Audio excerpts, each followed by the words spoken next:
Ce matin, nous allons donc poursuivre notre étude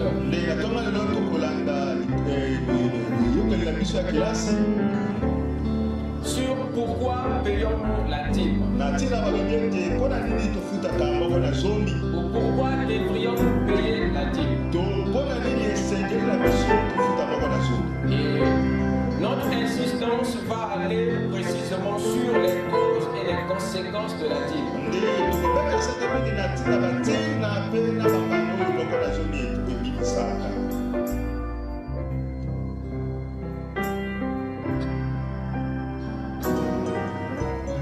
Amen. Amen.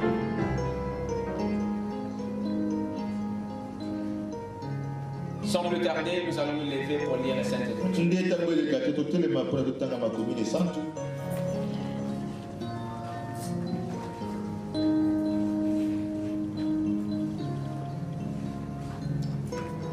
Ouvrez avec moi dans Matthieu 24, versets 45 à 47.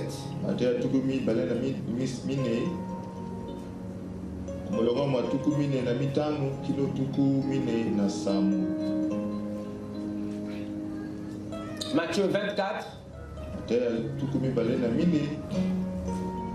45 à 47.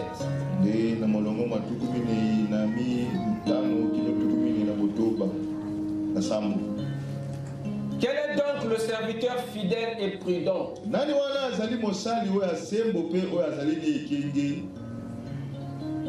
que son maître a établi sur ses gens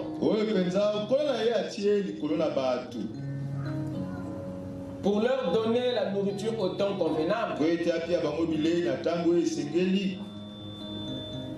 Heureux ce serviteur que son maître à son arrivée trouve faisant ainsi. Je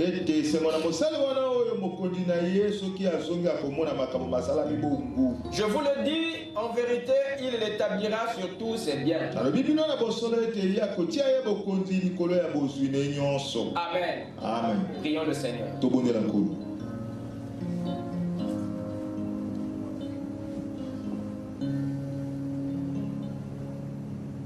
Seigneur notre Dieu, nous te disons merci Père pour la grâce que tu nous as accordée d'être comptés parmi les vivants. Et nous sommes venus te rendre hommage, te dire merci pour chaque bienfait que tu as accompli dans notre vie. Tu as remporté des victoires à notre place. Tu as affronté, Seigneur, oh Dieu, les esprits pour nous. Et tu as restauré le souffle de vie ce matin.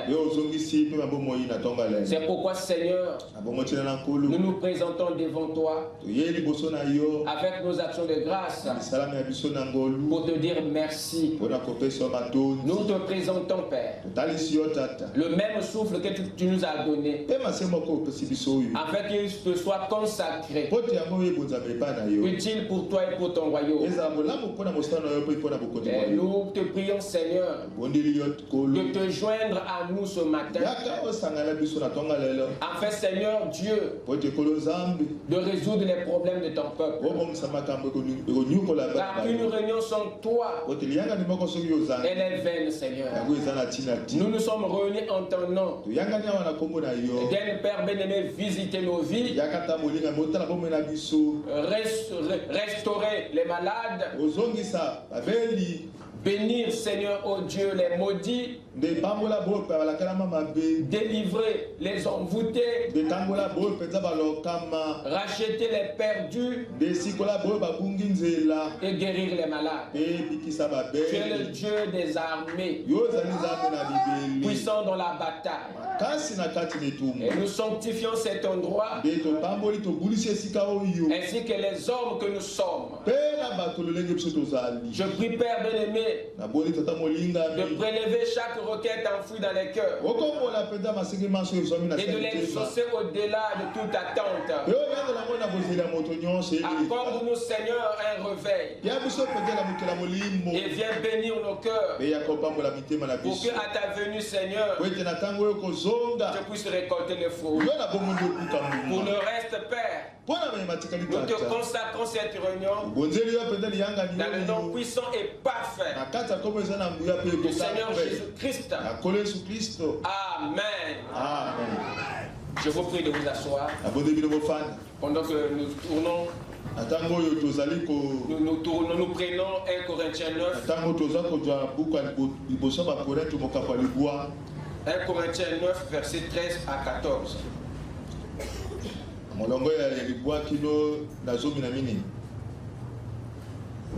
Ne savez-vous pas que ceux qui remplissent les fonctions sacrées sont nourris par le temple?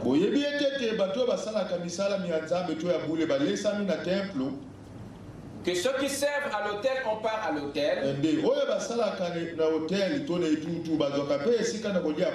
de même aussi, le Seigneur a ordonné à ceux qui annoncent l'évangile de vivre de l'évangile.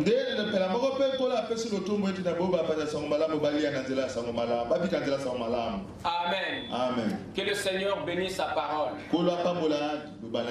et qu'il ajoute ses bénédictions dans nos âmes. Amen. Amen.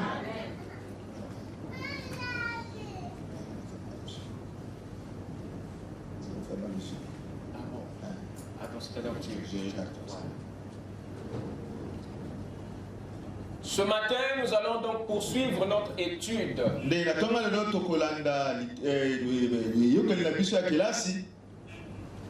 sur pourquoi payons-nous la dîme, ou pourquoi devrions-nous payer la dîme. Et notre insistance va aller précisément sur les causes et les conséquences de la dîme.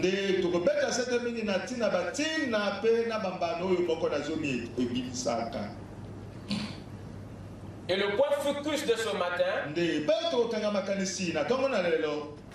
ça sera sur les causes ou les buts secondaires de la dîme.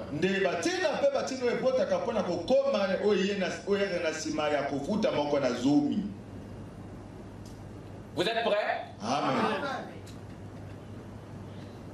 Nous avons abordé un point très très profond la fois dernière. Et j'aimerais que nous avancions un tout petit peu. Prenez note de ce que je vais dire. Et tâchez à ne pas l'oublier.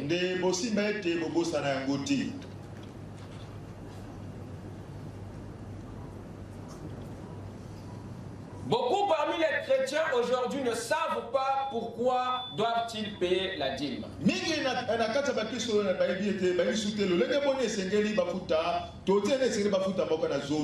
Nous vivons à une époque où la dîme est connue beaucoup plus pour ses conséquences que pour ses causes.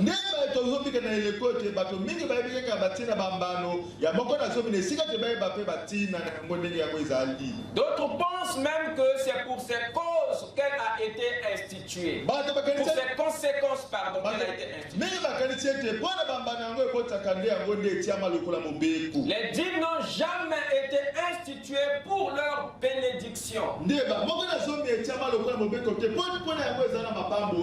Les dîmes n'ont pas été instituées pour leurs conséquences. Ils n'ont jamais été institués pour cela. Mais pour des causes. Elles ont été établies pour des causes. Une fois que les causes sont soutenues, les conséquences sont suivies. Les bénédictions sont les conséquences. C'est-à-dire les effets des causes. Et les causes sont les raisons. C'est-à-dire les buts pour lesquels les dîmes sont payées. Et ce sont les causes qui génèrent les conséquences. Ce sont les causes qui génèrent les bénédictions. Est-ce que quelqu'un me suit? Les dîmes ont été instituées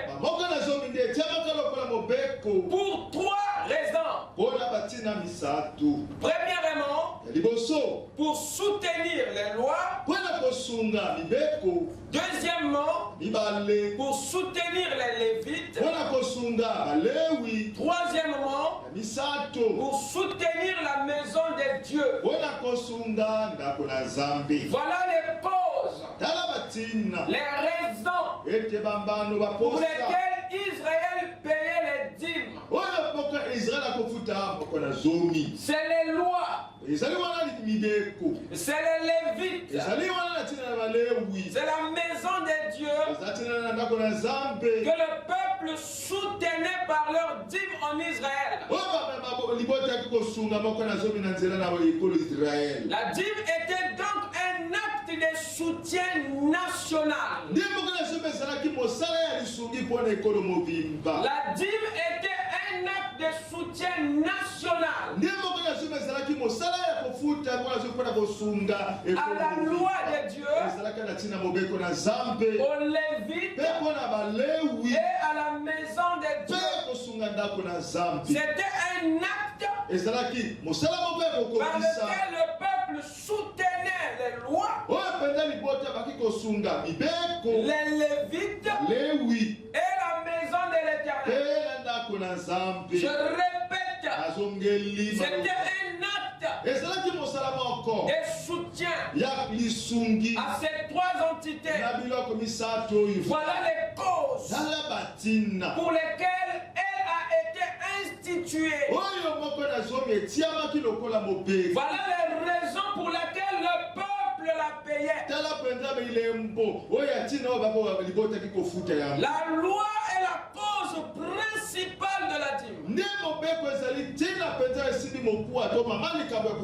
Les Lévites et la maison sont des causes secondaires de celle-ci.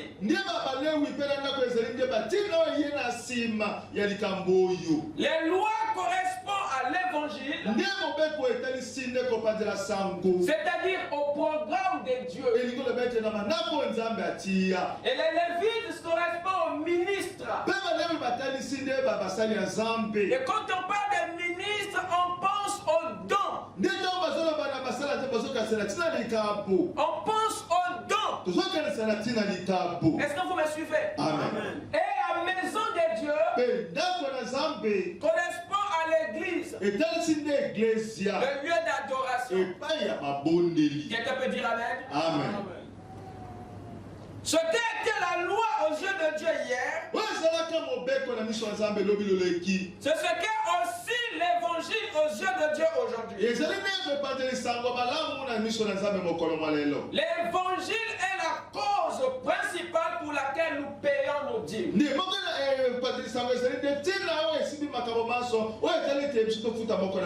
Parce qu'elle est le programme de Dieu pour le salut de nos âmes. La parole,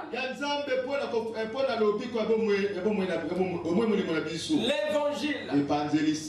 Quelqu'un peut dire amen? Amen. Fabanam dit ceci.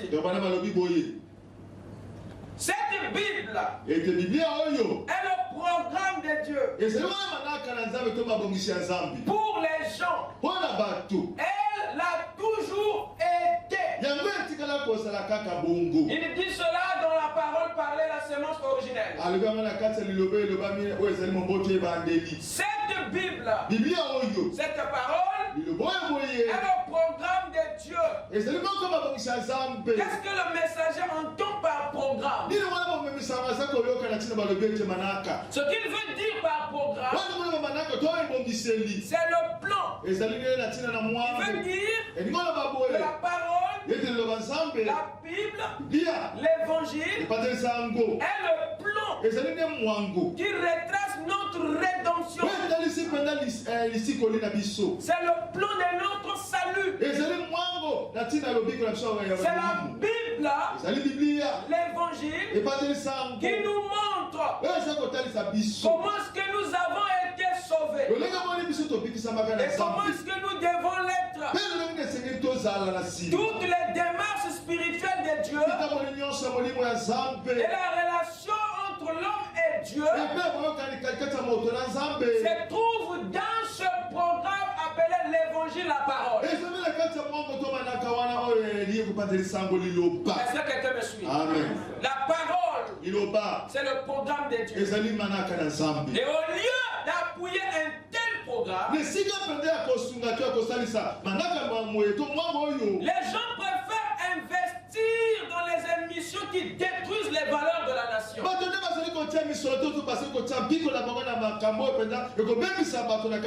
Les gens préfèrent soutenir les choses immorales qui détruisent le mental du peuple.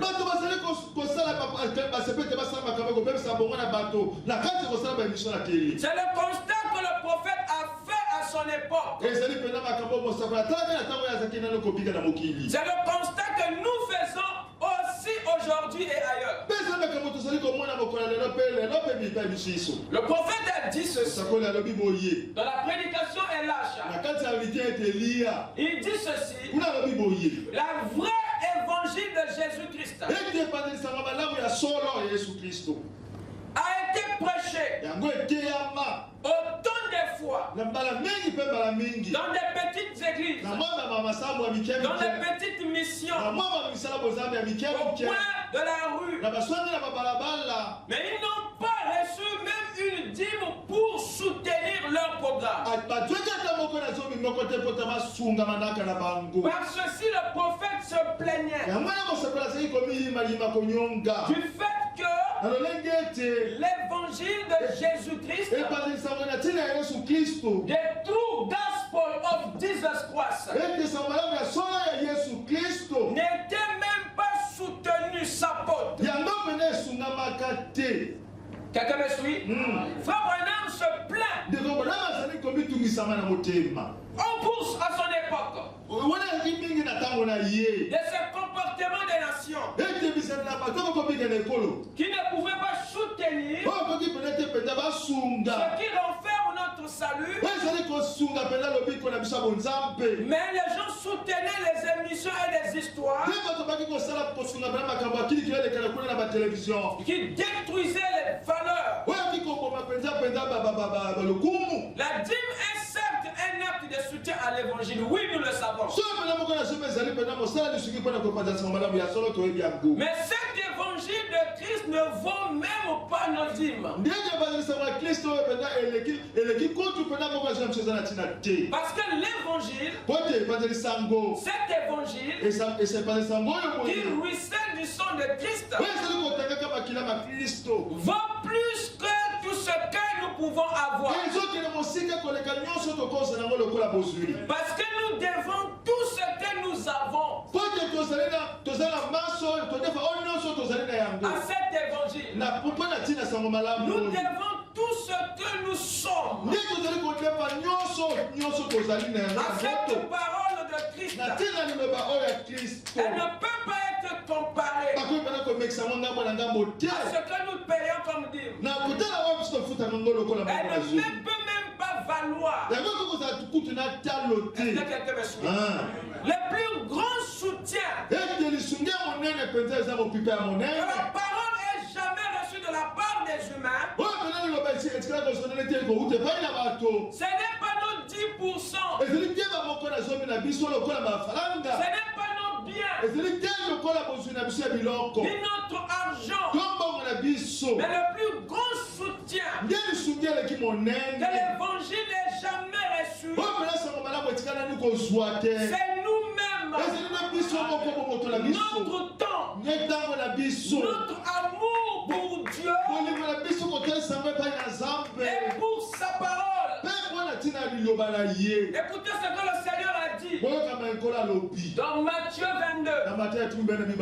Jésus leur dit: tu aimeras le Seigneur ton Dieu de tout ton cœur, de toute ton âme, de toute ta pensée.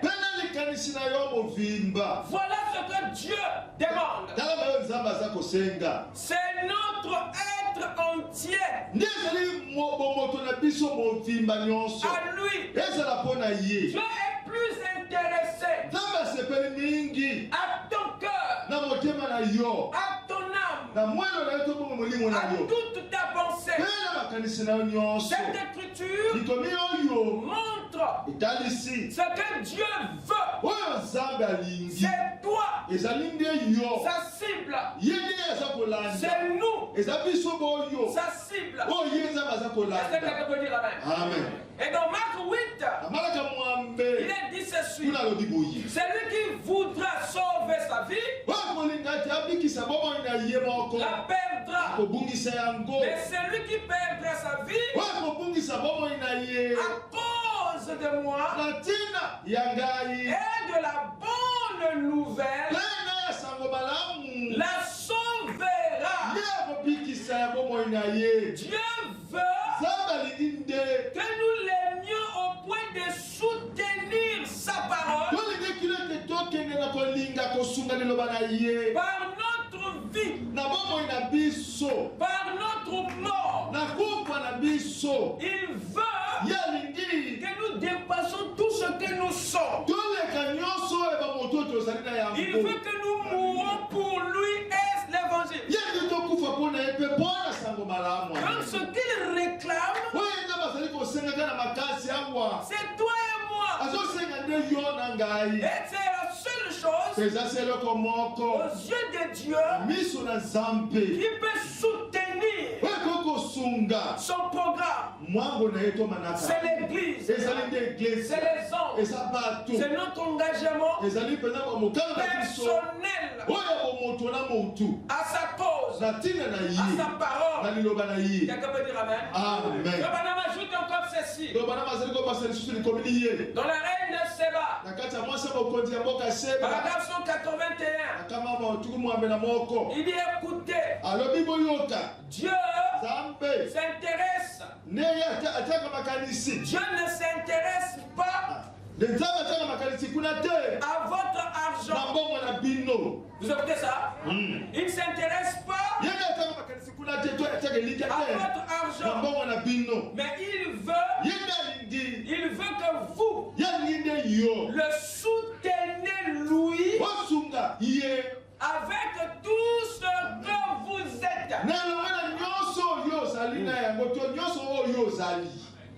Amen. Vous écoutez ça? Amen. Il want you to support him with all you are. Il veut que vous le soutenez avec tout ce que vous êtes.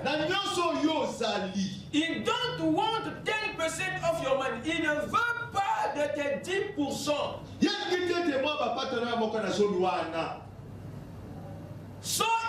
So much as he wants your time. Cette partie me pose tout le problème. Il veut autant. Wow. Il don't want 10% of your money. Il ne veut pas de tes 10%. Autant so much as, autant qu'il veut de votre temps.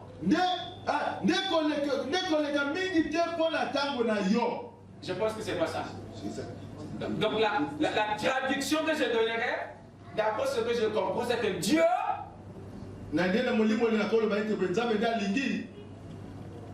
ne compte pas seulement sur vos 10%, ou ne tient pas seulement à votre argent,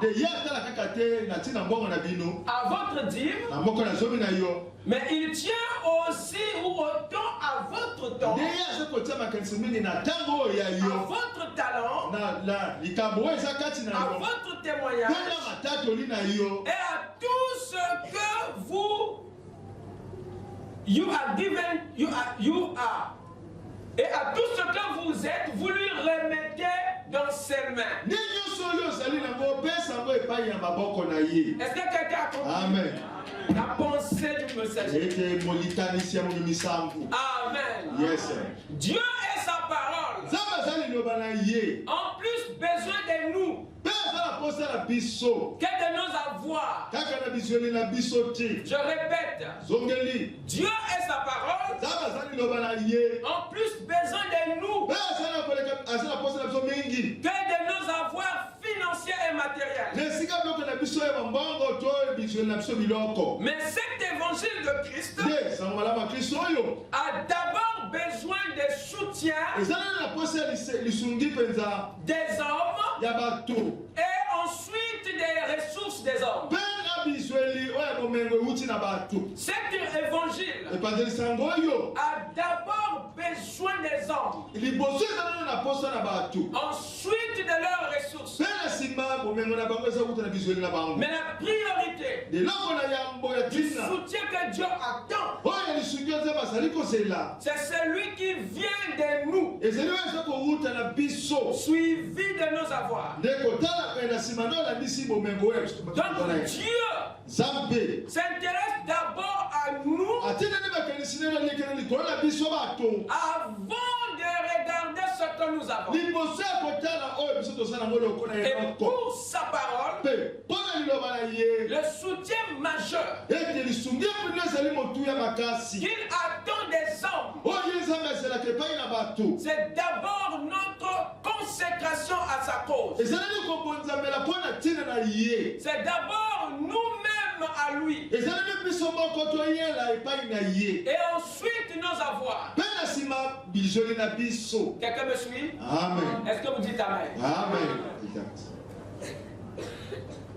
Donc notre soutien à l'évangile ne commence pas par ce que nous avons. C'est pas parce que Dieu nous a demandé de soutenir cet évangile par nos dîmes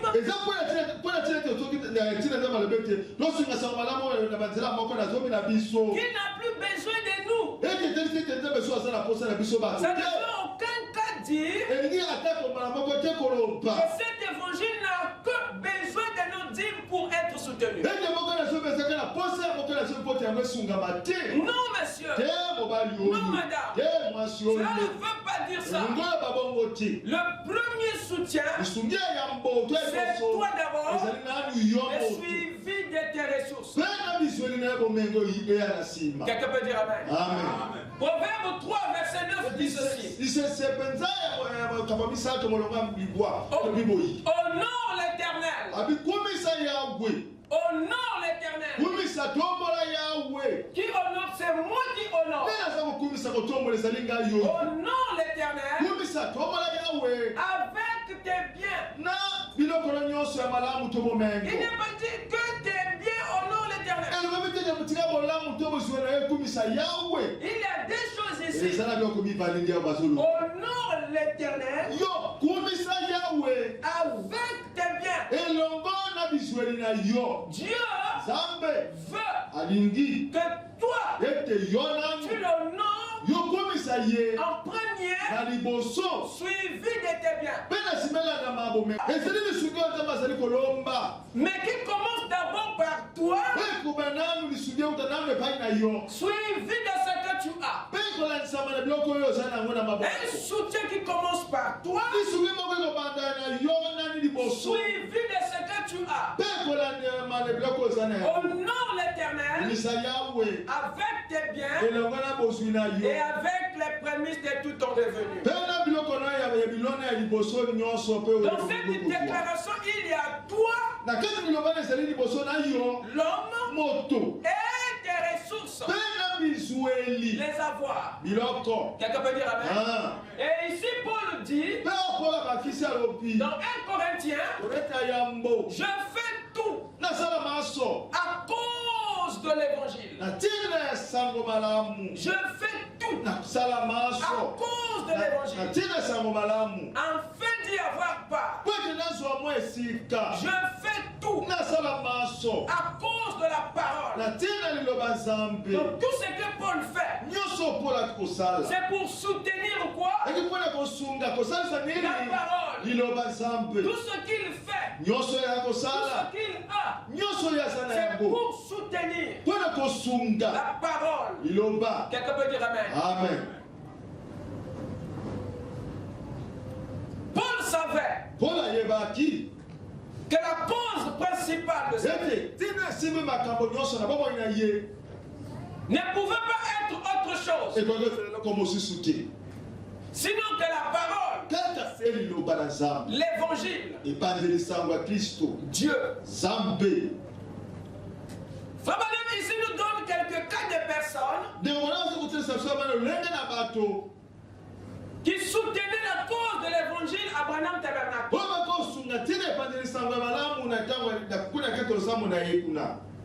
Il montre l'esprit qui était sur ceux qui avaient cru le message du 7e ange.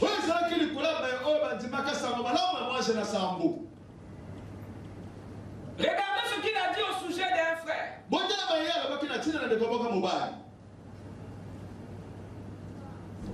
Il y a quelques mois, Jéhovah Jireh. Il y a quelques mois, je me trouvais avec mon bon ami John Charit à Phoenix.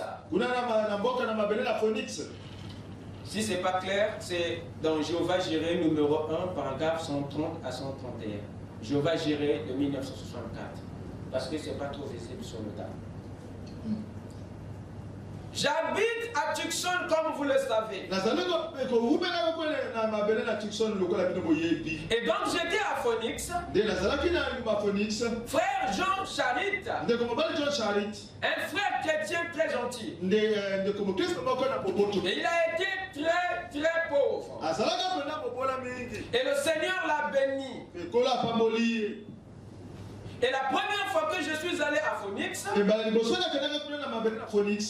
y a des années de ça, il n'avait pas d'enfants. Et il voulait avoir des enfants. Et il était pauvre. Il travaillait sur la voie publique à casser du béton pour environ 25 ou 30 cents l'heure. Et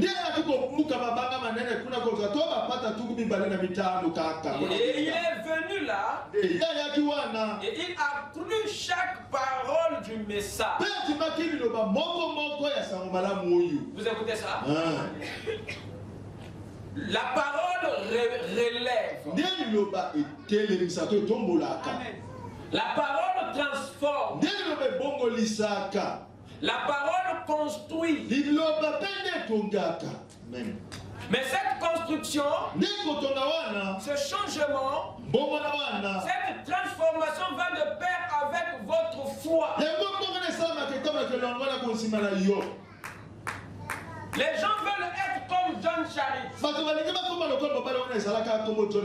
Mais ne prêtent pas attention au processus que sa foi a suivi. Dieu bâtit des gens. Dieu change en fonction de la place que nous donnons à sa parole. John Charit n'avait pas d'enfant. John Charit était dans des situations précaires. Et quand il est venu, il a cru la parole. Il a cru que l'Éternel est capable de changer sa situation. Il a cru qu'il y a dans l'évangile ce qu'il faut pour me donner ce qui me manque. Il a mis sa foi sur le message. Il a mis sa foi sur la parole. Madame dit ici, il a cru chaque parole du message. Et il a dit, voudriez-vous prier pour moi? Est-ce que vous écoutez ça? Maintenant, il a 5 enfants. Et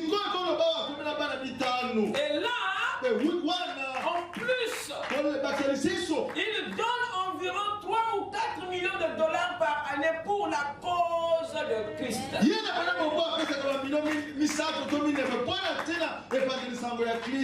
Quelqu'un peut dire amen? Amen. Il soutenait la parole. Il a soutenu Christ. Amen. Amen. Voilà en un mot ce que nous devons saisir. Ce que nous devons connaître au sujet de notre cause principale. La parole. L'évangile. Amen. Amen. Parlons maintenant des causes secondaires. Qui est l'objet de notre étude ce matin. Ce que je viens de dire, c'est juste un rappel pour vous mettre au point.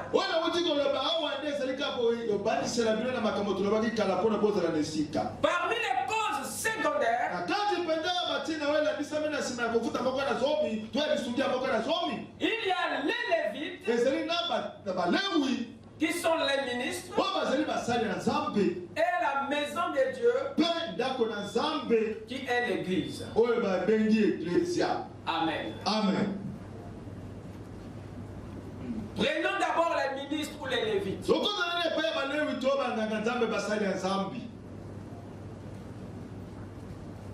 En quoi sont-ils en rapport avec la Dieu?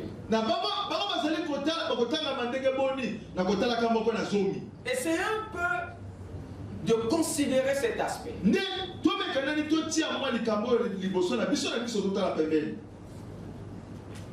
Parce que les Lévites, c'est la cause secondaire. Après les lois, viennent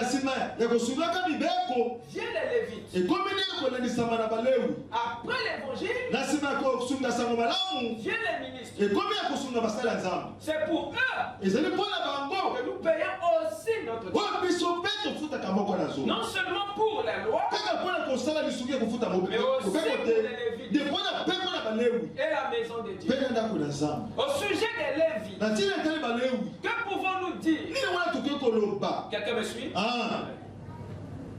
Commençons par la Bible. Deutéronome 12.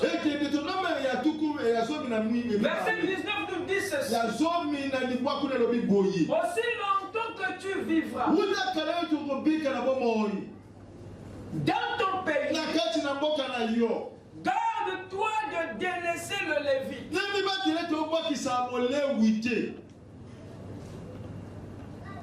Pourquoi? On ne devrait pas aussi considérer les autres. Il y avait Ruben. Il y avait Issachar. Ici, Dieu appelle le peuple au soutien des Lévites. Il appelle le peuple à soutenir Lévi. C'est ce que cette déclaration veut dire. Ceci est un appel au soutien. Aussi longtemps que tu vivras dans ton pays, garde-toi de laisser le Lévi. En d'autres termes, Dieu nous appelle à soutenir les sacrificateurs. Mais de quelle manière ceux-ci doivent-ils être soutenus? Parce que ici, ce n'est pas clair. Dans le soutien qu'il réclame pour Lévi, il n'est pas clair. Il nous demande simplement de le soutenir. Mais de quelle manière allons-nous le soutenir? Il ajoute ceci. Dans Nombre 18, verset 24, la première partie. Je donne comme possession aux Lévites les dîmes que les enfants d'Israël présenteront à l'Éternel par élévation.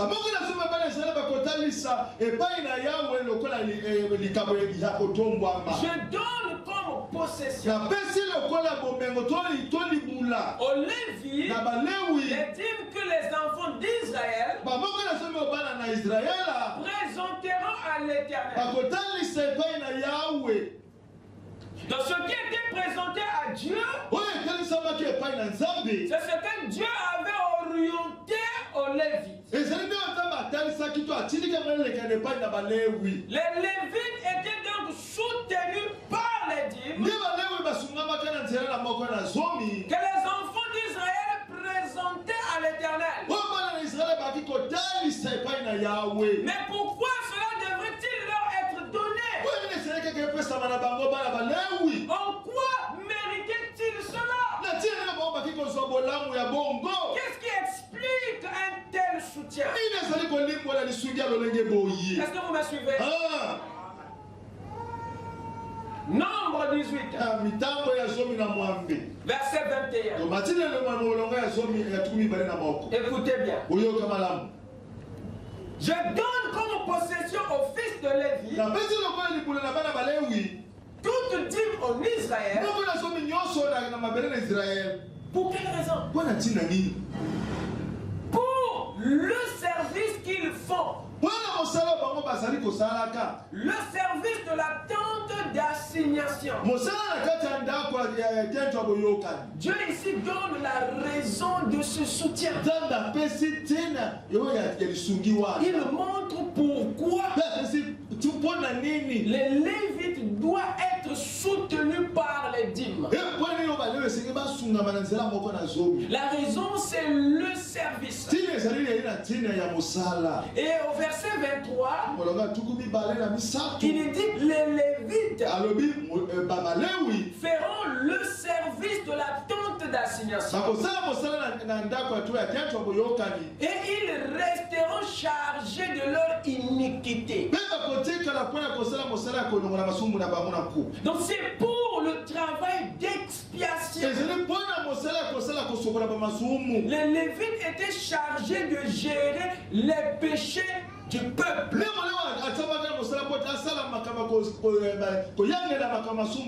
C'est eux qui géraient la relation spirituelle entre Dieu et leurs frères. Ils faisaient office d'intermédiaire. C'est pour ce service, c'est pour ce travail qu'ils méritaient le soutien de leurs frères. En un mot, le sacerdoce était la raison de leur soutien. Les dîmes leur étaient payées à cause du sacerdoce, à cause du service, à cause du travail que les Lévites, les ministres, avaient à faire dans la tente d'assignation. C'était pour cela qu'ils devraient être soutenus par les dîmes. Le Lévite était donc un homme au sacerdoce. Je répète, le Lévite était donc un homme au sacerdoce. Un homme au sacerdoce. Ce qui veut dire que ce n'était pas en réalité au Lévite que le peuple payait la dîme. Mais c'est au sacerdoce. C'est au ministère que les Lévites exerçaient dans la tente. C'est à cela que le peuple payait la dîme. Ce n'était pas aux hommes, mais aux sacerdoces qui exerçaient ces hommes. C'est au ministère que le peuple payait la dîme. Pas ensemble, mais c'est au sacerdoce. C'était pour honorer le ministère qui s'occupait de leur expiation. La dîme était une marque de respect à l'œuvre de Golgotha qui se faisait dans les types dans la tente d'assignation. Est-ce que je parle à quelqu'un? Amen. Exact. Le Lévite était un homme au sacerdoce. Et c'est pour le sacerdoce. Et c'est à son sacerdoce que le peuple payait la dîme. Au ministère.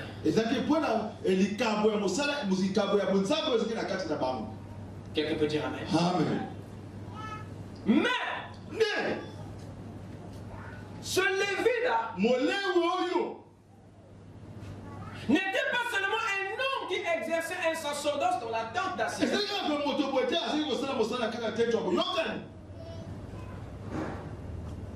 Il n'était pas seulement un homme au sacerdoce. Le Lévite n'était pas seulement celui qui avait un sacerdoce. Suivez-moi attentivement. Il n'avait pas seulement un sacerdoce,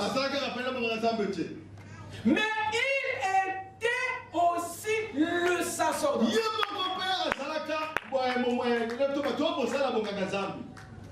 Lévi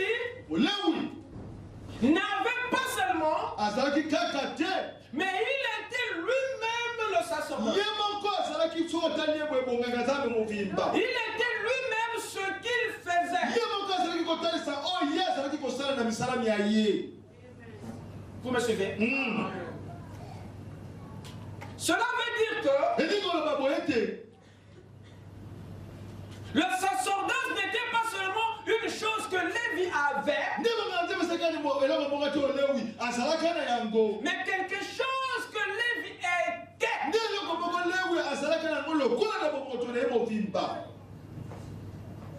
Lévi avait.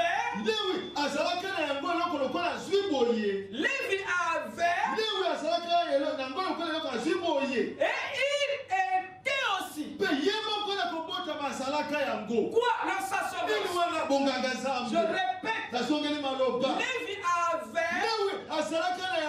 Et était le sacerdoce. Quelqu'un peut dire amen. Le sacerdoce n'était pas seulement avec lui, mais le sacerdoce était aussi en lui. Je parle à quelqu'un. Lévi était et avait. Et la dîme lui était payée pour ce qu'il avait et était. La dîme lui était donnée pour ce qu'il avait et pour ce qu'il était. Le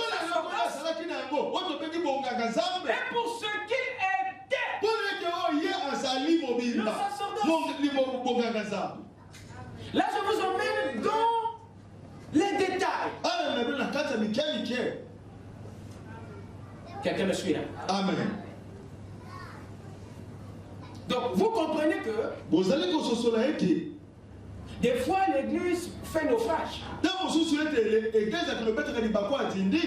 Dieu compte sur votre rigueur.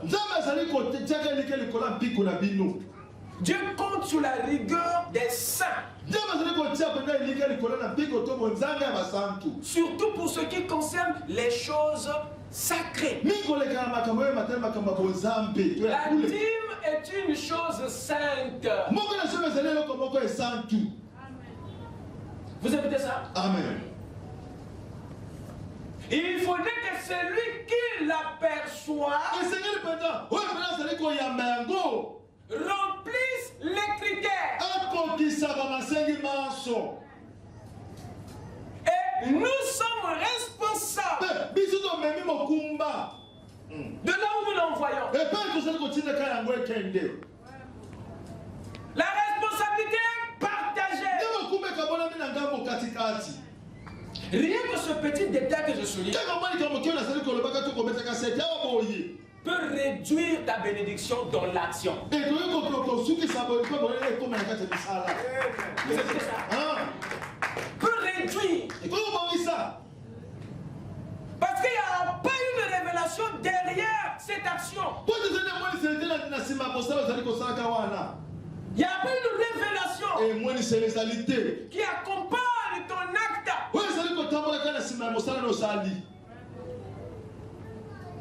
Regardez.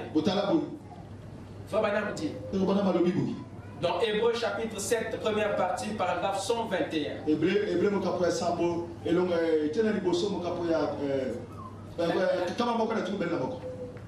Les fils de Lévi payaient la dîme à leurs frères. Ou leurs frères leur payaient la dîme. Ils avaient reçu du Seigneur l'ordre de lever le 10e de ce que leurs frères gagnaient.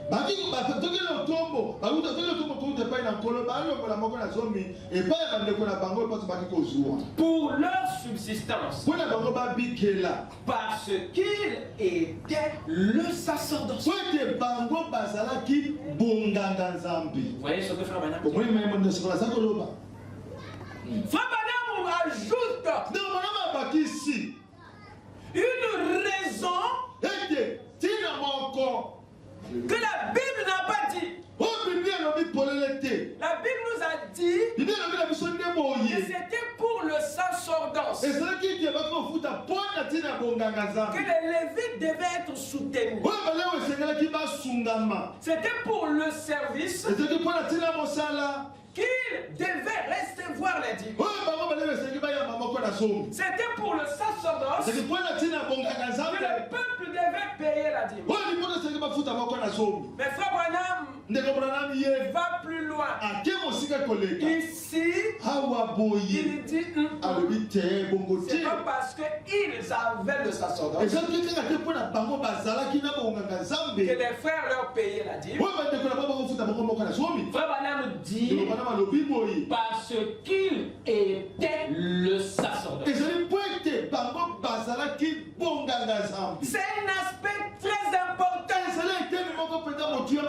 Donc les Lévis étaient payés pour des raisons. Parce qu'ils avaient le sacerdoce et étaient le sacerdoce. Ne paye pas la dîme à celui qui a, sans être. Il faut donner à celui qui a le sacerdoce et qui est lui-même le sacerdoce. Voilà la vérité qui est révélée dans les types et dans la parole. Ça dépend de vous. Mais la parole est claire dans son étude. Je peux entendre un amen? Dites amen. Dites amen. Amen. Amen. Libérez les esprits. Amen.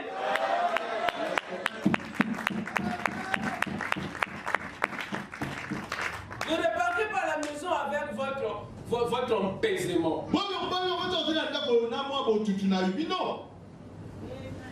Libérez les esprits par les amens.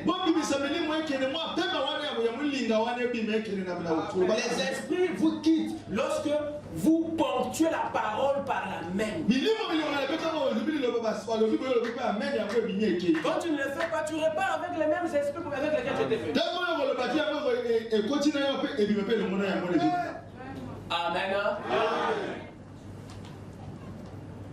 C'est une marque de soutien à la parole. Amen.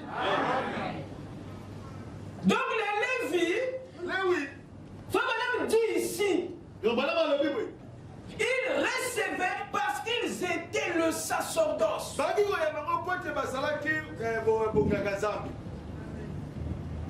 Et il ajoute, c'est pas fini.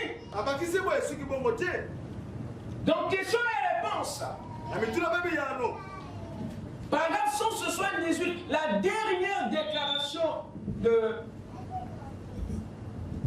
de cette partie. Le prophète dit, et Lévi, le sacerdoce, vivait de ce dixième. Et Lévi, virgule, le sacerdoce, vivait de ce dixième. Mais nous faisons quoi? On donne le dixième à celui qui a. Et on s'en fout qu'il le soit ou pas. Je vous dis que la responsabilité est partagée. Dieu avait révélé ceci pour que nous ne commettons plus d'erreurs. Est-ce que je peux entendre la main? Amen. Plus question de se contenter que du sacerdoce. Il doit y avoir.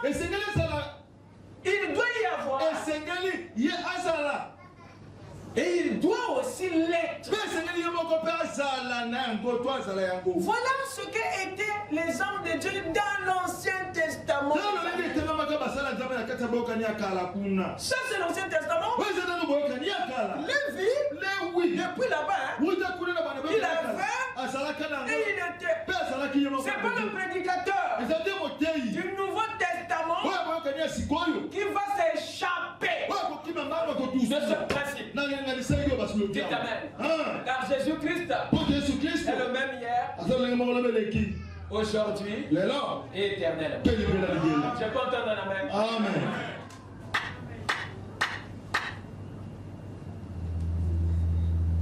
Donc ces écritures nous montrent de façon claire qu'on ne paye pas la dîme à n'importe qui. Il faudrait que cet homme soit un Lévi, un ministre. Qu'est-ce que ça veut dire? C'est quoi un Lévi? Un Lévi, c'est un homme qui a le sacerdoce, qui est aussi le sacerdoce. Voilà la définition du ministre aujourd'hui. Parce que ça, c'est ce que le sacrificateur.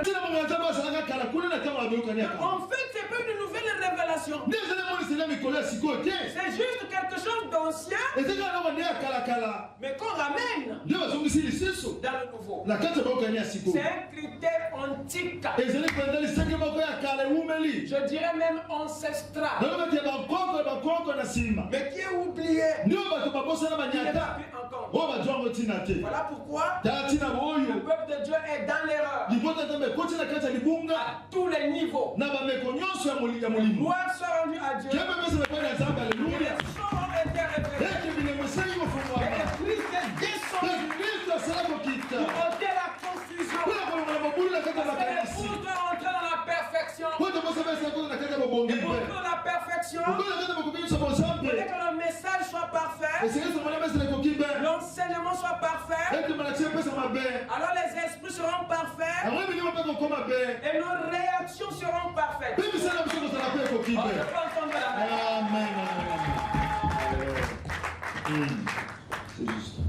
Qu'est-ce que cela veut dire? Un Lévi est un ministre qui avait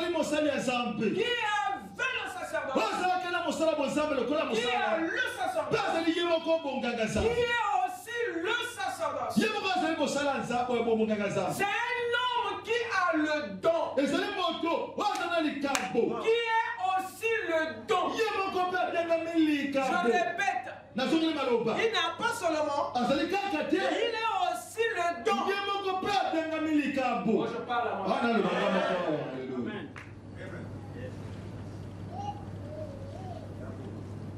Le fait que Dieu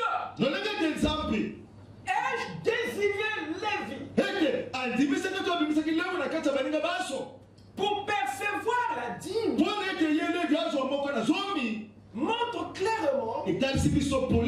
que la dîme est une chose qu'on ne donne pas à n'importe qui. Sinon Dieu n'aurait pas choisi un modèle. À ce moment-là, on aurait pour nous donner à n'importe qui. Mais le fait que Dieu ait choisi et désigné, ça veut dire que ce choix-là a rempli un certain nombre de critères qui doivent être pris en compte durant les âges et par le peuple. Dieu nous montrait dans les types ici les critères que doit remplir le corps qui perçoit la dîme de l'Éternel. C'est ce que nous voyons ici. Et ces critères sont partis de Melchisedec à Lévi. Lévi, le corps de prélèvement de Melchisedec sur le roi. Lévi n'était pas Melchisedec, mais il était le corps dans lequel et par lequel Melchisedec a continué à prélever sa dîme dans les temps. Vous écoutez ça? Lévi était l'ombre et le type de Melchisedec au milieu du peuple d'Israël. Dieu a prélevé la dîme sous la forme de Melchisedec au temps d'Abraham. Ensuite, il a prélevé sous la forme de Lévi au temps d'Israël. Et il la prélève aujourd'hui sous la forme des Éphésiens 4. Ce qui était Melchisedec hier, c'est exactement ce qui était Lévi et les Éphésiens 4 aujourd'hui. Qui était Melchisedec? Le modèle de Lévi et du prédicateur d'aujourd'hui. Je répète, le prédicateur d'aujourd'hui n'est pas Melchisedec. Melchisedec d'hier est le modèle sur lequel le prédicateur d'aujourd'hui est taillé. Lévi n'était pas Melchisedec, mais il était le corps par lequel Melchisedec a prélevé la dîme en Israël. Et l'Éphésiens 4 n'est pas Melchisedec, mais il est le corps par lequel Melchisedec relève sa dîme. Vous écoutez ça? Il y a des critères. Et ces critères sont scannés à partir de Melchisedec. Qui était Melchisedec? Qui était Melchisedec? Melchisedec était un homme, une théophanie, un roi, un sacrificateur. N'est-ce pas vrai? Il était un homme, pas une femme. Melchisedec était un homme, pas une femme. Vous me suivez? Deuxièmement, Melchisedec était une théophanie, c'est-à-dire un esprit divin, c'est-à-dire un esprit qui est avec Dieu, c'est-à-dire un esprit qui était Dieu. Je répète, Melchisedec était Number 2. Melchisedec était une théophanie. Un esprit divin. Un esprit Dieu. Et troisièmement, ce Melchisedec était roi. C'est-à-dire, il était une autorité concert. Il était une autorité qui reçoit les gloires. N'est-ce pas ce qu'on fait avec le roi? On ne sert pas le roi. On ne lui donne pas les honneurs. Le roi est une entité. Concert. Le roi est une autorité qui reçoit les gloires, les honneurs. Dites amen. Yes. Et le sacrificateur, c'est une autorité qui sert, qui offre. Est-ce que je parle à quelqu'un? Amen. Voilà ce qu'était Melchisedec. Un homme, un esprit, une autorité qui sert, une autorité qui sert. Je répète, Melchisedec était un homme, un esprit, une autorité concert, une autorité qui sert. Voilà ce qu'il était. Et que nous montre ces aspects, qui nous révèle ces critères. Tous ces critères nous montrent de façon prophétique que la dîme, que le droit à la dîme, au temps d'Abraham, était essentiellement réservé à un homme qui était spirituel, qui était divin, qui avait la capacité, c'est-à-dire le don de recevoir et de servir. Je répète, les critères de Melchisedec montrent que le droit à la dîme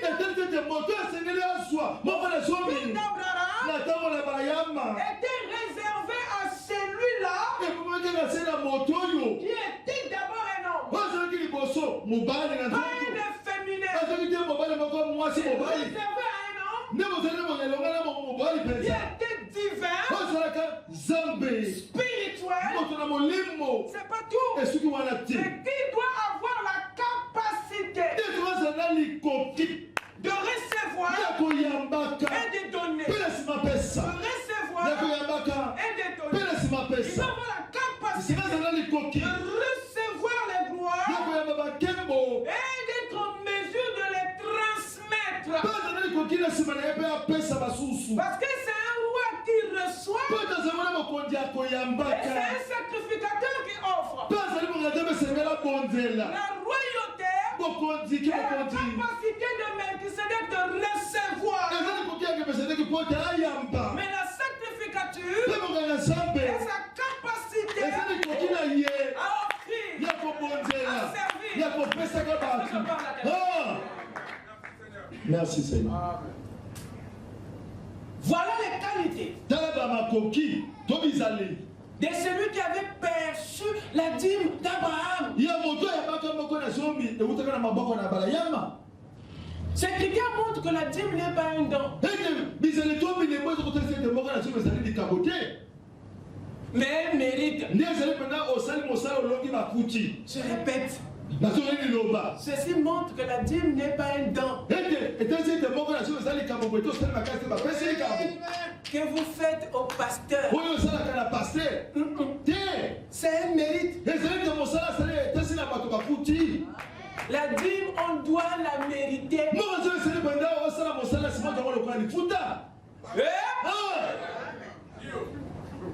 La dîme n'est pas une opportunité. La dîme n'est pas un arrangement. La dîme, c'est un mérite.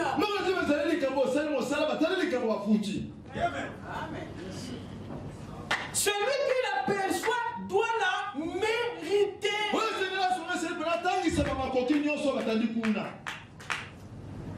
Vous m'écoutez? Amen. Beaucoup de prédicateurs pensent que la dîme, c'est un don quoi. Vous comprenez ce que j'appelle par don, hein?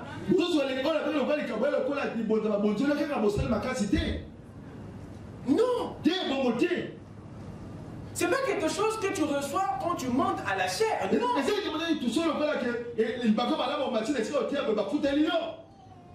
La dîme doit être méritée. La dîme, c'est un mérite réservé aux hommes des grands esprits qui ont la capacité de recevoir la parole et les révélations divines et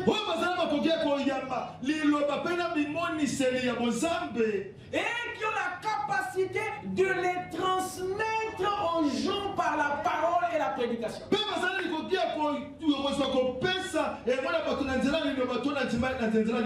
Si tu n'es pas capable de transmettre les gloires, les richesses, les révélations, les inspirations qui viennent de Dieu,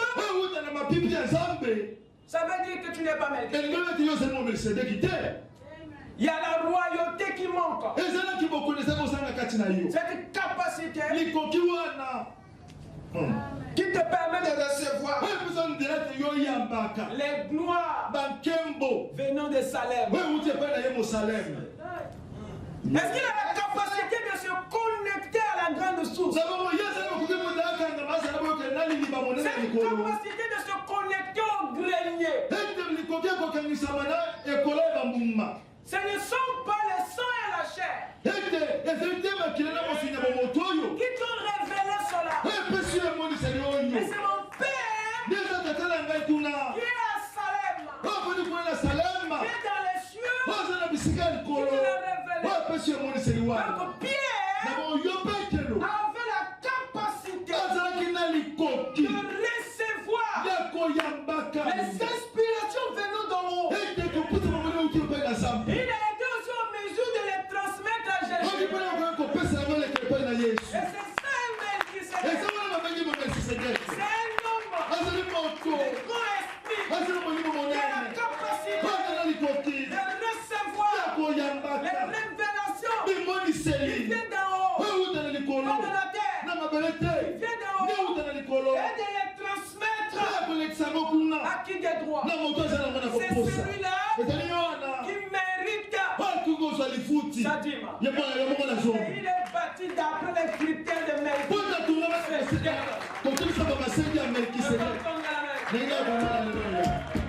Amen.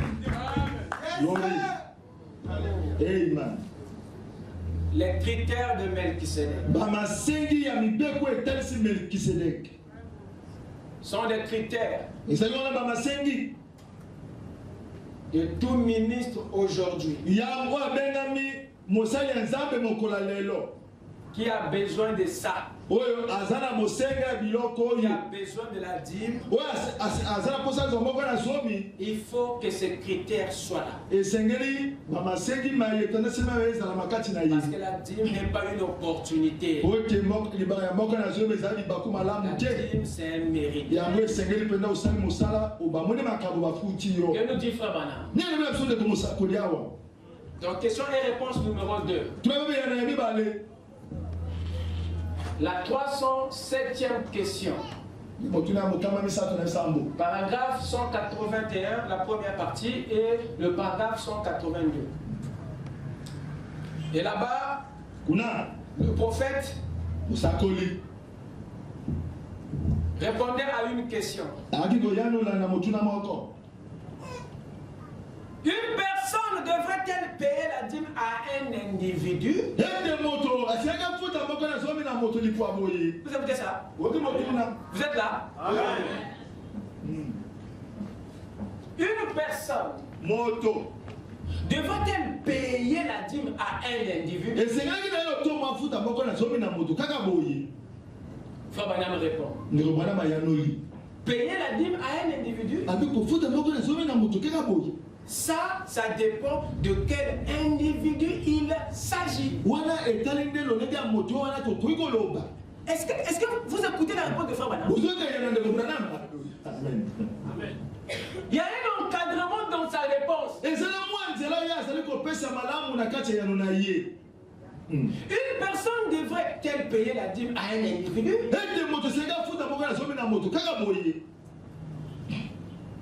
Certainement, c'est ce que nous voulons tous faire. Ah, je donne. Il suffit qu'il soit seulement un individu.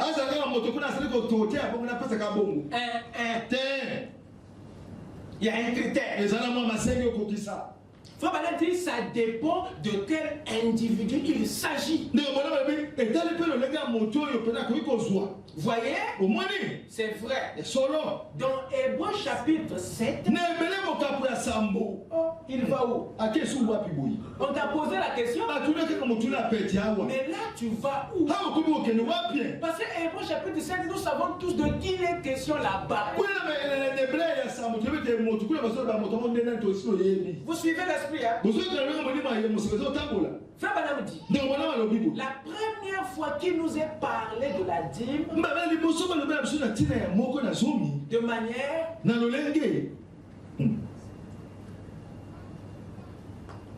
quand dans Hébreux chapitre 7, là je suis déjà au paragraphe 182. Quand Abraham, en revenant de la défaite des rois, a rencontré Melchisedec, il lui a payé la dîme. C'était là Melchisedec, roi de Salem, c'est-à-dire roi de paix et roi de justice, lequel n'était nul autre que Dieu lui-même. Voyez? Amen. Amen. Yes. Lorsqu'il lui fut demandé, en d'autres termes, à qui est-ce qu'il faut payer la dîme? Frère Banam répond en disant, ça dépend de quel individu il s'agit. Ensuite, que fait-il?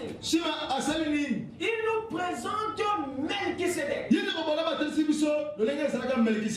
comme le caractère, comme le personnage, comme le critère et le modèle idéal de tous les individus censés percevoir la dîme. Lorsqu'on lui pose la question, lui répond dans Hébreux chapitre 7 pour présenter Melchisedec à celui ou celle qui lui a posé la question.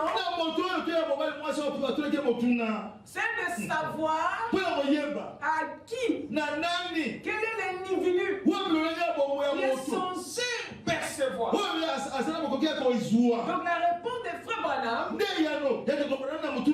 présente Melchisedec comme étant le modèle de tous les individus qui veulent percevoir. Amen. Ce qui veut dire que la personne qui perçoit la dîme, c'est lui qui reçoit votre dîme, doit être à l'image de Melchisédek. Il doit remplir les critères du modèle qu'est Melchisédek. Il n'est pas question ici d'être Melchisédek dans le sens littéral du mot. Mais il est question ici de présenter les critères de Melchisédek. Voyez-vous, qui était un homme, pas une femme, qui était spirituel et non charnel. Melchisédek était un homme qui avait la capacité de réception et des missions de tout ce qu'il avait reçu de Dieu. Frère Branham montre en type ici que Melchisédek est le modèle de ceux qui perçoivent les dîmes. Cet individu-là doit être du genre Melchisédek. Est-ce que quelqu'un peut dire ça? Vous savez maintenant ce que doit être cet individu qui perçoit la vie. Amen. Il doit être un homme spirituel. Il doit avoir le don, la capacité de recevoir la parole et la révélation. Et la capacité de transmettre ce qu'il aura reçu.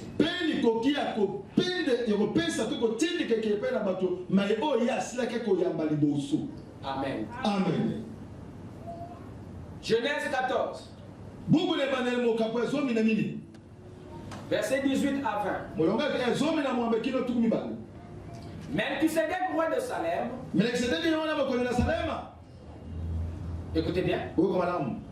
Fit apporter du pain et du vin. Il était sacrificateur du Dieu très haut. Il bénit Abraham et dit: béni soit Abraham par le Dieu très haut, maître du ciel et de la terre. Béni soit le Dieu très haut qui a livré tes ennemis entre tes mains. Et Abraham lui donna la dîme de tout. Remarquez très bien, mes chers amis, la dîme n'était pas la priorité de Melchisédek lors de sa venue. Suivez-moi bien. Suivez bien les Écritures. La dîme, d'après cette écriture, n'était pas la priorité de Melchisédek. Cette écriture nous montre que ce n'est pas pour la dîme qu'il était venu. Vous remarquerez que la dîme ne figure même pas parmi les 3 premiers actes de Melchisédek. Car Melchisédek était venu pour 3 bonnes raisons. Et ces raisons accompagnent tout ministre qui monte à la chair. Melchisédek était venu pour nourrir Abraham,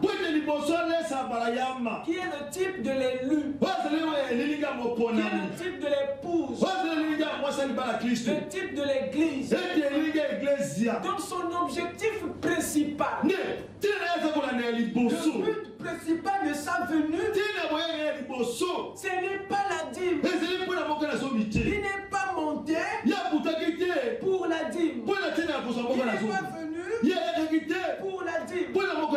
Mais Melchisedec est venu pour fortifier Abraham, pour nourrir l'épouse. De quoi? De son pain et de son vin. Vous écoutez ça? Ici c'est Melchisedec qui le premier fait des dépenses. C'est Melchisedec qui agit en premier. C'est lui qui investit en premier. Il vient dans le but de nourrir, de fortifier Abraham de son pain et de son vin. Il est venu nourrir cette église de son pain et de son vin. Deuxièmement, il est celui qui a béni Abraham. Amen. Après qu'il l'ait nourri, il est fortifié de son pain et de son vin. Il rentre dans le deuxième objectif de sa venue. Abraham, qui a reçu la parole et les révélations, doit être béni. Dites amen. Dites amen. Et c'est là qu'il dit, il bénit Abraham. Ça faisait partie de son ministère. Ce sont là les 3 points majeurs d'un sacerdoce. Ce que doit faire un ministère. Ce que doit faire un ministère. Après qu'il l'a nourri, vous devez manger et bien nourri. Et après, vous devez être béni. Et ça, c'est Melchisedec qui vient avec la nourriture. C'est lui aussi qui vient avec votre bénédiction. Donc votre contact avec un ministère doit vous bénir. Si vous n'êtes pas nourri, il y a un problème. Vous n'êtes pas en face de Melchisedec. Si vous n'êtes pas béni, il y a un problème. Parce que ce qui est le sacerdoce, il a ces choses. Le pain et le vin, la bénédiction. Et la troisième chose, qu'est-ce qu'il a fait? Melchisedec a célébré la victoire en glorifiant le nom de Dieu vivant. Béni soit le Dieu très haut. Disait Melchisedec. Après qu'il ait béni Abraham, il bénit Dieu. Il loue Dieu. Il adore Dieu. Il célèbre la victoire d'Abraham qu'il a reçue par le Dieu Tout-Puissant. Il dit béni soit le Dieu très haut qui a livré ses ennemis entre ses mains. Melchisedec a célébré la victoire de l'épouse. C'est le réveil. C'est le jubilé. Parce que tous vos péchés sont engloutis dans le sang de Dieu.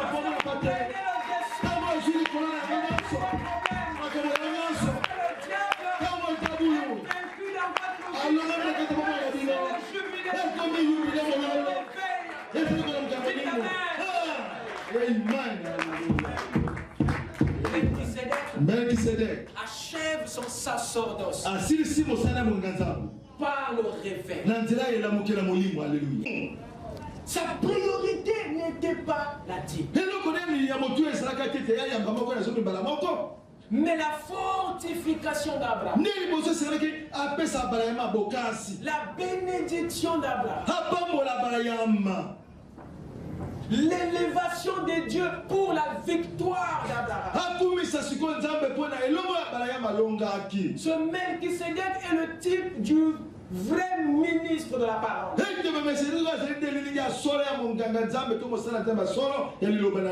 Qui prêche la parole pour les motifs du salut. Et non pour l'argent. Et non pour la popularité. Et non pour les femmes. Fabanam dit ceci. Dans la prédication à Hébreux chapitre 7. Première partie, paragraphe 76. Le prophète dit, et tout ministre qui, sous l'inspiration du roi du ciel, est envoyé, il n'ira nulle part pour de l'argent. Il n'ira pas non plus pour faire des grandes églises. Il n'ira pas non plus pour inspirer des dénominations. Il ira seulement pour défendre un principe. Ramener son frère déchu. Ramener son frère déchu. Voilà le vrai motif. Le ministre. La rédemption. Qu'ils reçoivent une pièce de 10 cents dans le fond ou pas. Ça ne change rien pour lui. Parce qu'il est bâti aux critères de Melchisédek. Et tous les Melchisédek ont le même esprit, ont les mêmes motifs, ils ont les mêmes priorités. Melchisédek a été celui qui a servi Abraham. Le pain et le vin. Et il avait reçu de Dieu. Il avait reçu de Dieu ce qu'il avait servi à Abraham. D'où était venu le pain et le vin de Melchisédek. Ce vin venait de Salem. C'était des révélations. C'était des inspirations qui descendaient du trône. Ce que Abraham a mangé, c'était pas le message dénominationnel. C'était la manne descendant du ciel. Est-ce que quelqu'un peut dire? Et Melchisédek était capable de donner à Abraham ce qu'il avait reçu en haut. Il a ramené ça. Le pain et le vin n'a pas pourri en chemin. Il a transmis à Abraham les révélations que le Père lui avait transmises. Dites Amen. Dites Amen. Amen. Que Dieu te bénisse. Et Abraham lui a payé la dîme pour avoir vu l'impact de son ministère dans sa vie. Parce que c'est après, c'est plus tard, après que Melchisédek est œuvré. Abraham a pris le temps d'apprécier le ministère. Abraham, il a vu Melchi donner le pain, la parole, Melchi donner les révélations. Ça n'a pas bougé. Il est allé à bénir sa vie, à changer sa vie, jusqu'à ce que ça déclenchait un réveil. Alors Abraham, quand il a vu l'impact du ministère de Melchisédek dans sa vie, c'est là maintenant qu'il lui a payé la dîme. En payant la dîme à Melchisédek, Abraham venait de soutenir l'œuvre de Melchisédek. Dites Amen. C'était un acte de reconnaissance, un acte de gratitude, un acte d'appui qu'il a nourri, qu'il a béni, qu'il a introduit dans la vie. Amen. Amen. Yes, sir. Amen. Amen. C'est un acte de soutien. La dîme d'Abraham, un acte de reconnaissance à ce que le ministère de Melchisédek a fait dans sa vie.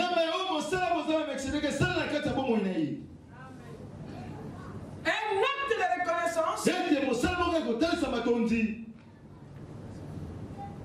de ce ministère qu'il a fortifié par la parole et les révélations.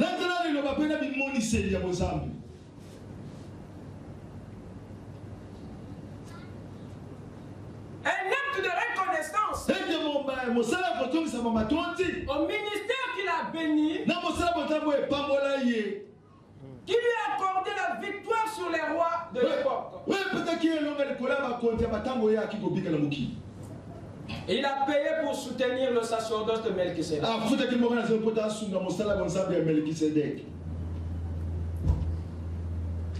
Un prédicateur qui n'est pas capable de tout ceci n'est pas un prêtre aux critères et aux modèles de Melchisédek.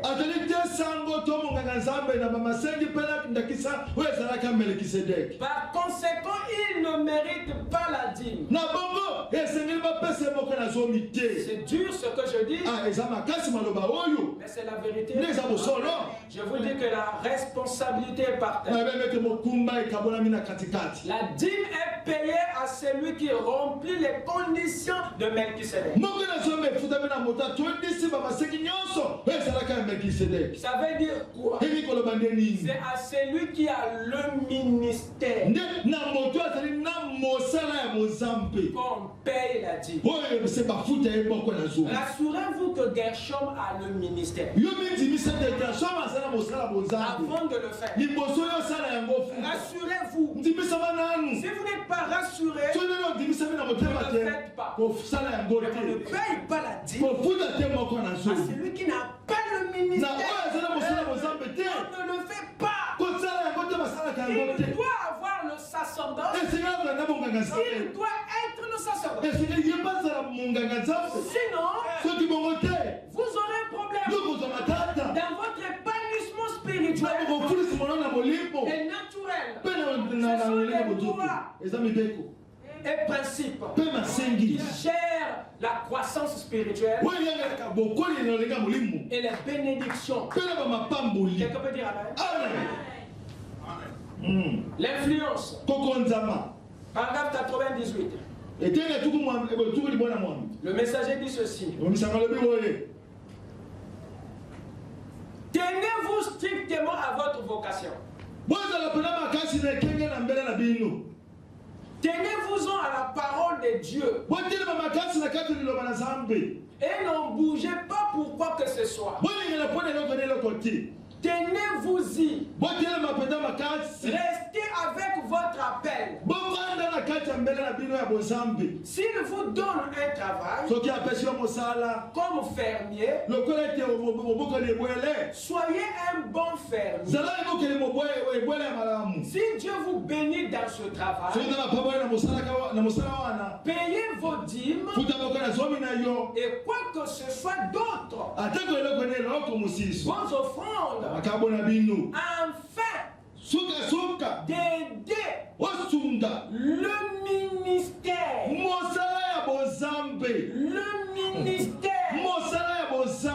À aller de l'avant. Vous payez la dîme pas pour soutenir un homme, mais pour soutenir le ministère de cet homme. Mais vous devez vous rassurer que cet homme a le ministère. Écoutez ça. Ne dit pas ici afin d'aider cet homme, d'aider le ministère. Voilà pourquoi il faut d'abord se rassurer que le ministère y est pour l'aider, pour le soutenir. Parce que c'est ça, dites amen, que nous soutenons dans les hommes. C'est pas les hommes, mais c'est le sacerdoce, c'est le ministère, c'est le don que nous soutenons dans l'homme, par nos dîmes. Dites amen. Il ajoute encore ceci. Je vais bientôt terminer. Dans le jour de victoire, paragraphe 10. J'ai attendu avec impatience le jour où je pourrais venir ici pour rencontrer notre précieux frère et vous aussi. J'ai reçu vos dîmes à plusieurs reprises. Que le frère m'a envoyé de la part de cette petite assemblée ici. De tels trésors, je les considère comme sacrés pour moi.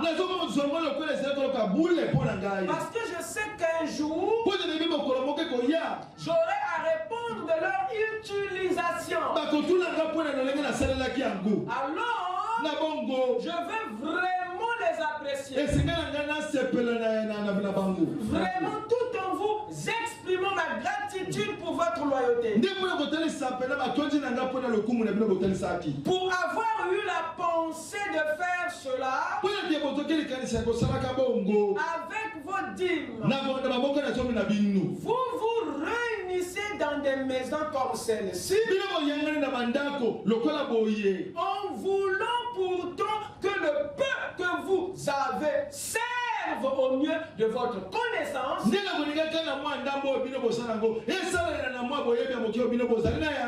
au soutien du ministère. Le prophète ne commet pas d'erreur. Vous écoutez ça?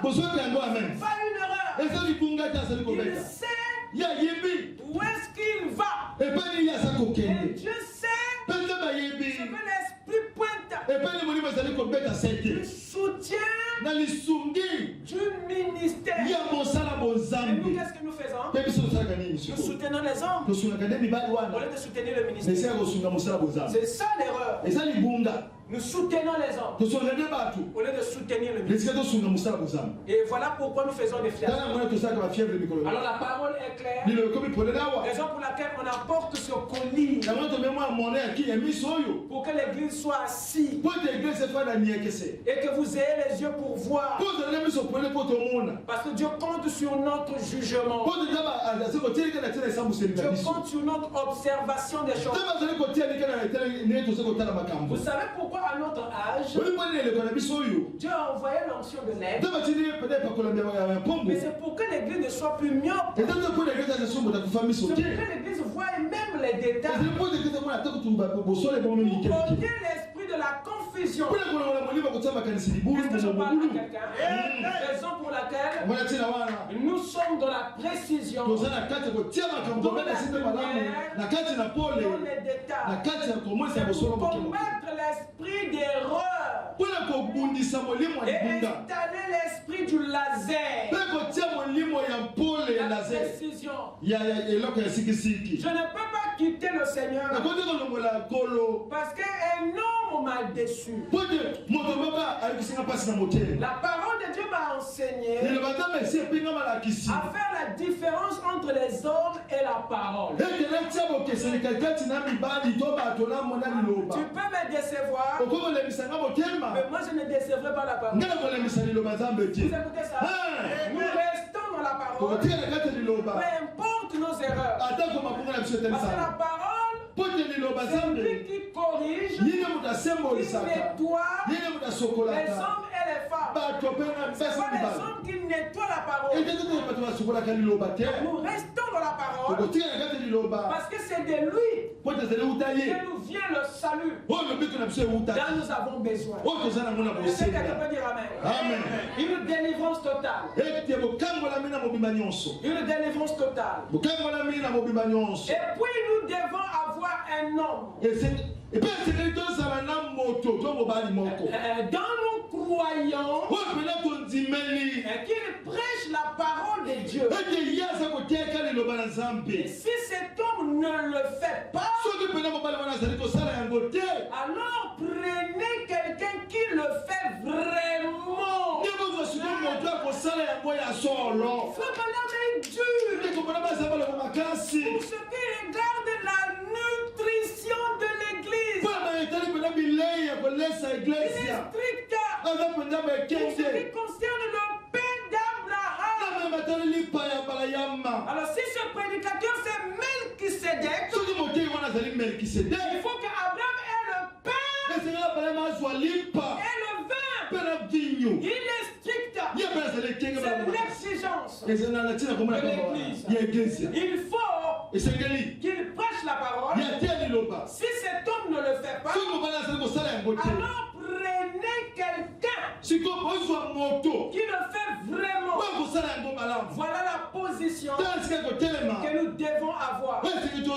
Si le conseil des administrateurs ne peut pas soutenir ce qui est juste, alors c'est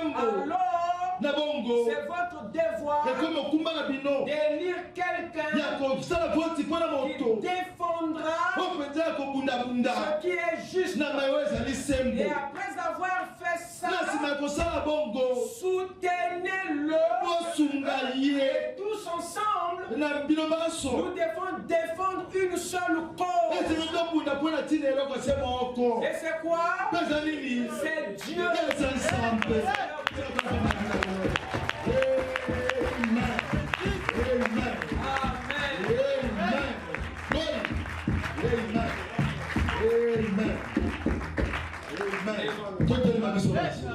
Glory to God. Amen. Yes, sir. Avec nos têtes inclinées. Alléluia. Amen. Ma foi regarde à toi l'agneau du calvaire. Frère Shadak. Ma foi regarde à toi. Toi, agneau du calvaire, sauveur divin, sauveur divin, écoute-moi quand j'écris. Écoute-moi quand j'écris. Auteur de tous mes péchés. Oh, laisse-moi dès ce jour être à toi. Puisse ta grâce infinie fortifier mon cœur, inspire mon zèle, inspire mon zèle, comme tu mourus pour moi, comme tu mourus pour moi, puisse mon amour, puisse mon amour pour toi,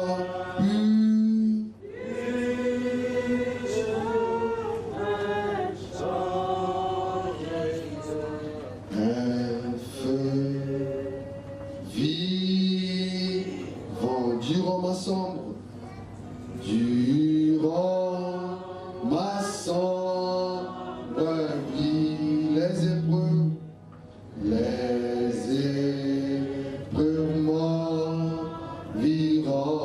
sois seul guide, sois mon se dit, que l'ombre se dissipe, que l'ombre se dissipe. Et suis mes larmes, et si mes tristes larmes, oh, ne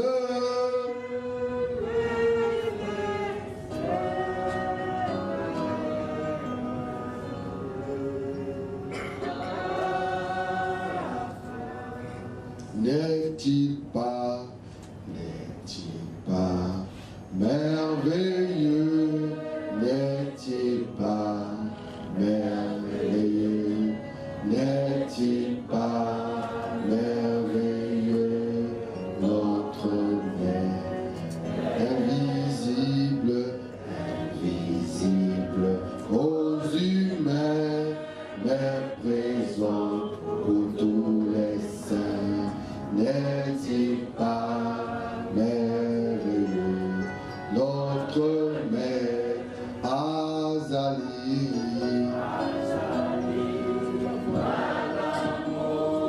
Azalie, Malamu, Azalie, Malamu, Bobiki, ici, abondami, Nabato, Azalie, Nabiso, Soloye, Azalie, Malamu.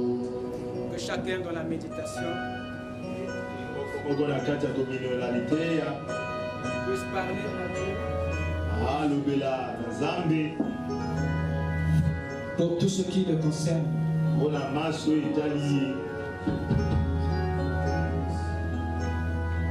Mon frère, ma soeur, pendant qu'il se trouve, parle à ton Dieu. Dans la tranquillité de l'esprit et dans la méditation de la parole,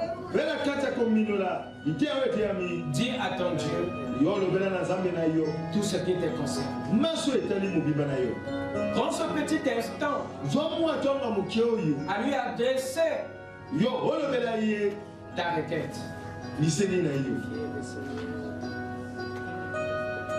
Ne regarde pas celui qui est à côté de toi. Pense à ta marche en rapport à la parole.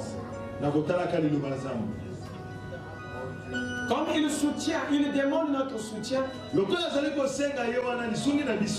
Sache que c'est nous dont il a besoin. C'est toi et moi qui sommes au centre de cet évangile. Que chacun puisse élever sa voix. Et prions tous.